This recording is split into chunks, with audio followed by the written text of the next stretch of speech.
प्रिय विद्यार्थियों, कैसे हैं आप लोग। आज के वीडियो में हम क्लास 12 बायोलॉजी चैप्टर 2 मानव जनन चैप्टर का मोस्ट इंपॉर्टेंट टॉपिक को पढ़ने वाले हैं। दोस्तों, आज की वीडियो में पढ़ेंगे मादा जनन तंत्र क्या होता है। तो आज के वीडियो के लिए बहुत ही इंपॉर्टेंट है, क्योंकि आज की वीडियो में हम मादा जनन तंत्र से संबंधित हर एक चीजों को, हर एक टॉपिक को अच्छे तरीके से पढ़ने वाले हैं। तो वीडियो में लास्ट तक बने रहिएगा। अगर आप वीडियो पर नए हैं तो वीडियो को लाइक कर दीजिए, चैनल पर नए हैं सब्सक्राइब कर दीजिए, बेल आइकन को प्रेस कर दीजिए, क्योंकि बोर्ड एग्जाम के हर सब्जेक्ट का, हर इंपॉर्टेंट टॉपिक का वीडियो आपको इस चैनल पर मिलता रहेगा। तो आइए वीडियो को स्टार्ट करते हैं। देखिए, मादा जनन तंत्र का जो चित्र होता है हमारा, कुछ इस प्रकार से चित्र होता है मादा जनन तंत्र का। देखिए, ये ऊपरी भाग फंडप होता है, ये अंडवाहिनी होती है, इसके अंदर क्या होता है, फैलोपियन नलिका होती है। ये जो बड़े बड़े दिख रहे हैं आपको अंडाकार का, ये अंडाशय होता है। अंडाशय से अंडाणु निकलते हैं। उसके बाद देखिए, ये जो है गर्भाशय है। और ये क्या है, जो गर्दन की तरह दिख रहा है, एक ग्रीवा है, यानी कि ग्रीवा का अर्थ गर्दन। तो देखिए यहाँ जहाँ पे मुड़ा होता है वो ग्रीवा होता है। ये गर्भाशय का अंतःस्तर अंदर का स्तर है, और ये गर्भाशय गुहा है, और ये पूरा क्या हमारा गर्भाशय है, और ये क्या है, योनि है। तो अभी हम एक एक टॉपिक को समझेंगे, कैसे किसमें कौन सी चीजों का क्या कार्य होता है। तो आइए हम वीडियो को स्टार्ट करते हैं। देखिए, मादा जनतंत्र का जो होता है, इसमें देखिए महत्वपूर्ण दो प्रकार के अंग होते हैं। एक प्राथमिक अंग होते हैं और एक द्वितीयक अंग होते हैं। तो देखिए, प्राथमिक अंग क्या होता है। देखिए, प्राथमिक अंग में पहले क्या है, पहला है अंडाशय। तो देखिए, जो मादा जनतंत्र में जो अंडाशय होता है, बहुत ही महत्वपूर्ण अंग होता है। ये सबसे महत्वपूर्ण अंग जो होता है क्या होता है, अंडाशय होता है मादा जनतंत्र में। तो आइए इसको हम समझते हैं। देखिए, अंडाशय जो होता है क्या होता है, यहाँ पे देखिए चित्र में देखिए, ये जो हमारा है इसमें, ये देखिए दोनों ये अंडाशय हैं। अंडाशय क्या होता है, अंडाशय दो होता है, यानी एक जोड़ी होता है। एक अंडाशय ये है, एक अंडाशय ये है। तो देखिए, एक महीने में अगर इस महीने में मान लीजिए कि इस अंडाशय से अंडाणु निकल रहे, दूसरे महीने में इस अंडाशय से अंडाणु निकलेंगे।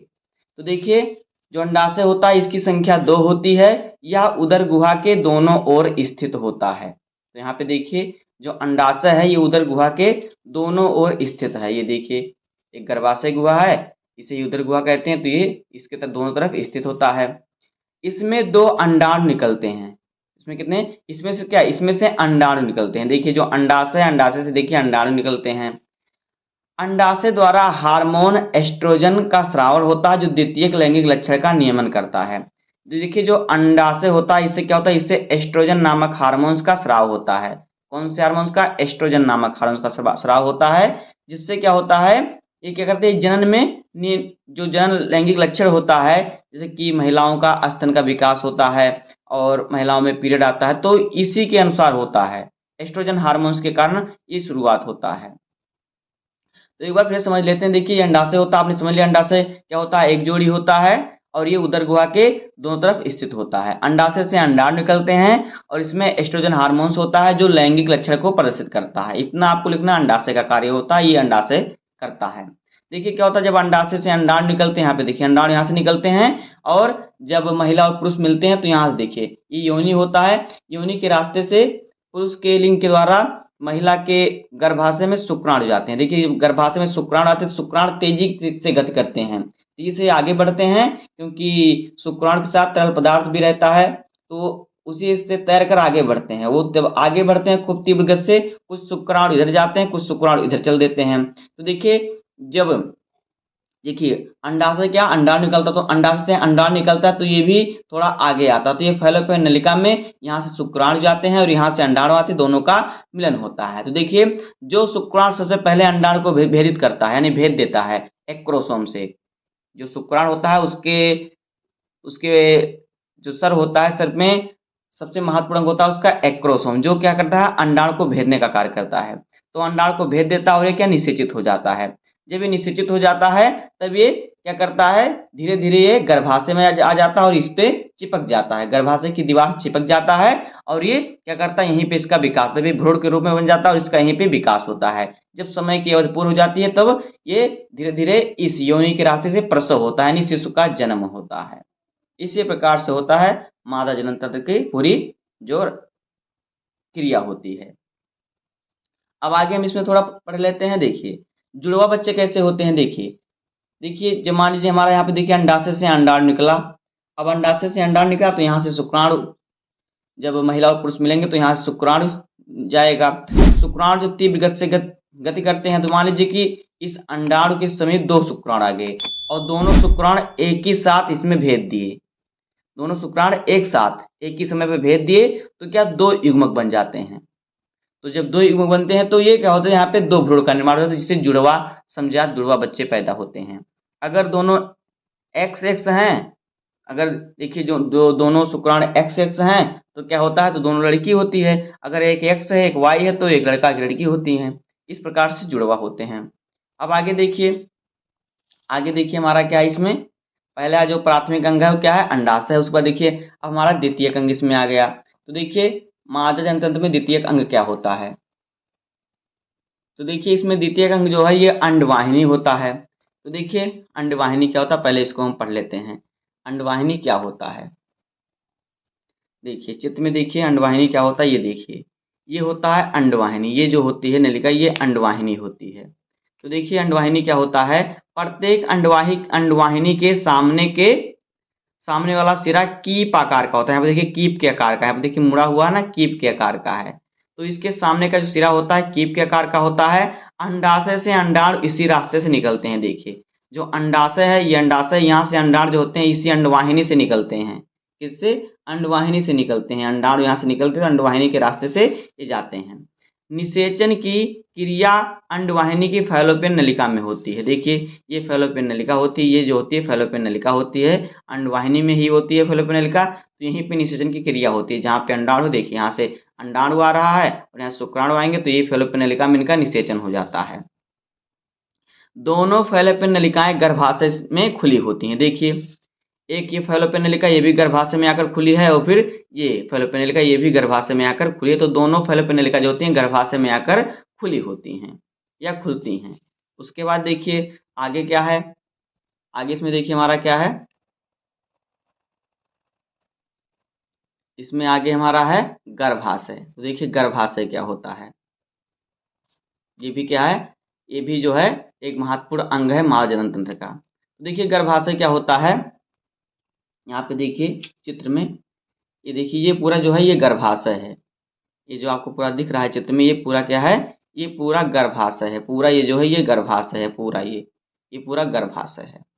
तो देखिए गर्भाशय एक पेशी युक्त मोटी दीवार वाली थैलीनुमा संरचना होती है। तो देखिए हम चित्र में देखते हैं, देखिए जो गर्भाशय होता है देखिए इसमें पेशी है यानी मांसपेशियां युक्त होता है और मोटी चमड़ी वाला होता है और थैलीनुमा, देखिए इस प्रकार थैली की तरह बना हुआ है, थैलीनुमीय संरचना होती है। आगे देखिए भ्रूण का विकास गर्भाशय में ही होता है। इसी विकास भ्रूण में जो गर्भाशय यहीं में क्या होता है, यहीं पे भ्रूण का विकास होता है। जब शुक्राणु अंडाणु को भेजता है तो ये धीरे धीरे गर्भाशय में जाता है, यहाँ पे दीवार से चिपक जाता है और यहीं पे भ्रूण का विकास होता है। आगे देखिए यह एक द्वार द्वारा योनि से जुड़ा होता है। देखिए जो गर्भाशय होता है यहाँ पे देखिए एक द्वार के द्वारा यहाँ पे देखिए योनि से जुड़ा हुआ है। देखिए एक रास्ते के द्वारा योनि से जुड़ा है जो गर्भाशय है। इसी के रास्ते से क्या होता है, शिशु का जन्म होता है। इसमें प्रोजेस्टेरॉन हार्मोन भ्रूण को गर्भाशय से जोड़ता है। देखिए इसमें गर्भाशय में जो होता है एक प्रोजेस्टेरॉन नामक हार्मोन पाया जाता है जो क्या करता है, इस भ्रूण को गर्भाशय में चिपका देता है, जोड़ देता है। तो ये होता है गर्भाशय। अब आगे देखिए अगला अंग है योनि। तो देखिए योनि क्या होता है, यहाँ पे देखिए चित्र में ये होता है योनि, जो गर्भाशय से द्वार के द्वारा जुड़ा होता है। ये क्या होता है, योनि होता है। यहीं पे गर्भाशय आके खुलता है और यहीं से मूत्र नली भी होती है और जनन छिद्र भी यहीं पे होता है। कहाँ पे, योनि में। तो देखिए गर्भाशय ग्रीवा आगे बड़ा होकर एक पेशी युक्त लचीला नलिका के रूप का निर्माण करता है। देखिए जो ग्रीवा है गर्भाशय ग्रीवा, ये थोड़ा आगे आएंगे तो यहाँ पे देखिए एक क्या होगा, एक पेशी युक्त लचीली संरचना बनाता है जो नलिका रूपी होती है, जिसे क्या कहते हैं, जिसे योनि कहते हैं। तो देखिए ये होता है योनि, ये योनि होता है, इस प्रकार से बना होता है जिसे यौन कहते हैं। इसमें मूत्र मार्ग और जनन छिद्र अलग अलग होते हैं। तो यहाँ पे देखिए जो योनि होता है इसमें देखिए यहाँ पे थोड़ा एक यह मूत्र मार्ग होता है जहाँ से मूत्र का उत्सर्जन होता है, उसके नीचे ये होता है जनन छिद्र होता है। मूत्र छिद्र जो होता है थोड़ा छोटा होता है, जनन छिद्र थोड़ा बड़ा होता है। तो ये होता है योनि। अब आगे देखिए आगे हमारा क्या है, इसमें थोड़ा आगे देखते हैं। यहाँ पे देखिए आगे देखिए हमारा क्या है, आगे हमारा है ऑटोटॉक्सिन हार्मोन्स, सॉरी ऑक्सीटॉक्सिन हार्मोन्स। तो देखिए ऑक्सीटॉक्सिन हार्मोन्स क्या होता है, यह माहवारी प्रक्रिया को नियंत्रित करता है। जो पीरियड महिलाओं में आता है उसको यह नियंत्रित करता है, उसका नियंत्रण करता है कि कौन से समय पे जैसे कि नियमित होना चाहिए ना, तो ये नियंत्रण किसका होता है, ऑक्सीटोसिन का होता है, ऑक्सीटोसिन का। उसके बाद क्या है, रिलैक्सिन हार्मोन्स। तो रिलैक्सिन हार्मोन्स क्या होता है, जो रिलैक्सिन हार्मोन्स होता है ये प्रसव पीड़ा को कम करता है। जब महिलाएं शिशु को जन्म देती हैं, जब महिला शिशु को जन्म देती है उसे प्रसव कहते हैं कि समय अवधि पूर्ण होने के बाद भ्रूण का बाहर निकलना ही क्या होता है, प्रसव कहलाता है। तो जो प्रसव का पीड़ा होता है, दर्द होता है महिलाओं में, वो क्या करता है, रिलैक्सिन हार्मोन्स उसको कम करता है, इसलिए इसको रिलैक्सिन नाम दिया गया है, रिलैक्स। उसके बाद देखिए आगे क्या है, आगे बार्थोलिन ग्रंथि। तो देखिए बार्थोलिन ग्रंथि क्या होती है, एक सहायक ग्रंथि होती है। यह एक सहायक ग्रंथि है। जो बार्थोलिन ग्रंथि है यह एक सहायक ग्रंथि है जो क्षारीय चिपचिपा पदार्थ का स्राव करता है। ये योनि के रास्ते से क्या करता है, क्षारीय और चिपचिपा पदार्थ का स्राव करता है, पदार्थ निकालता है। तो दोस्तों इसी प्रकार से यही हो जाएंगे मादा जनन तंत्र के सभी महत्वपूर्ण अंग। इसी प्रकार से आपको कॉपी में नोट बनाना है और इस प्रकार से आपको चित्र बना लेना है, चाहे आपका बोर्ड एग्जाम में हो, चाहे आपका किसी भी एग्जाम में हो, आपको लिखना होगा। अगर आप इस प्रकार से लिख देंगे तो आपका एक भी नंबर नहीं कटेगा। तो बस आज की इस वीडियो में इतना ही। उम्मीद करता हूँ आपको वीडियो पसंद आया होगा। अगर आपको वीडियो पसंद आए तो वीडियो को लाइक कर दीजिए, चैनल पर नए हैं सब्सक्राइब कर दीजिए, बेल आइकन को प्रेस कर दीजिए, क्योंकि बोर्ड एग्जाम के हर सब्जेक्ट का, हर इंपॉर्टेंट टॉपिक का वीडियो आपको इस चैनल पर डेली मिलता रहेगा। तो मिलते हैं किसी नेक्स्ट वीडियो में, तब तक के लिए धन्यवाद, जय हिंद।